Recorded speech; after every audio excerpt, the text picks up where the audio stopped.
చిన్న family school drama పాత్రలు బాబు, బాబుని ఫ్రెండ్, ప్రిన్సిపాల్ సర్, బాబుని అమ్మ, బాబుని నాన్న. ఇంటి ముందు ఆదివారం సాయంత్రం ముగ్గురు పిల్లలు ఆడుకుంటున్నారు. బాబు, ఫ్రెండ్, ఇంకో సిస్టర్. ఫ్రెండ్, బాబూరా, మనం బాగా ఆడుకుందాం. బాబు, అవును, ఇవాళ ఆదివారం, స్కూల్ లేదు కదా. సిస్టర్, హాహా, రేపు మళ్ళీ స్కూల్ టైం.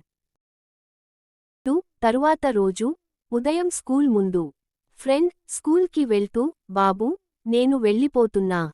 నువ్వు ఎప్పుడు వస్తావు. బాబు, ఓహ్, ఇంకా రెడీ కాలేదు. కొంచెం టైం పడుతుంది. ఫ్రెండ్ లోపలికి వెళ్తాడు. బాబు లేట్గా స్కూల్కి వస్తాడు. ఇంటి వద్ద బాబు, అమ్మా, నాన్నా, ప్రిన్సిపాల్ సర్ కోపంగా ఉన్నారు. మీరెవ్వరూ స్కూల్కి రండి అన్నారు.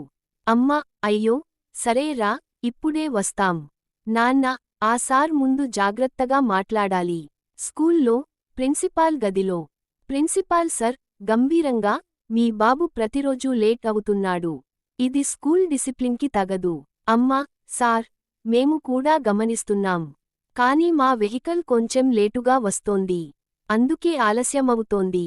నాన్న, ఇక నుంచి వీలైనంత జాగ్రత్తగా చూస్తాం సార్. ప్రిన్సిపాల్ సర్ కొంచెం సాఫ్ట్గా, బాగుంది. కాని ఇకపై తప్పకుండా టైంకి రావాలి. బాబు, చప్పున, సారీ సర్, ఇకపై తప్పకుండా టైంకి వస్తాను.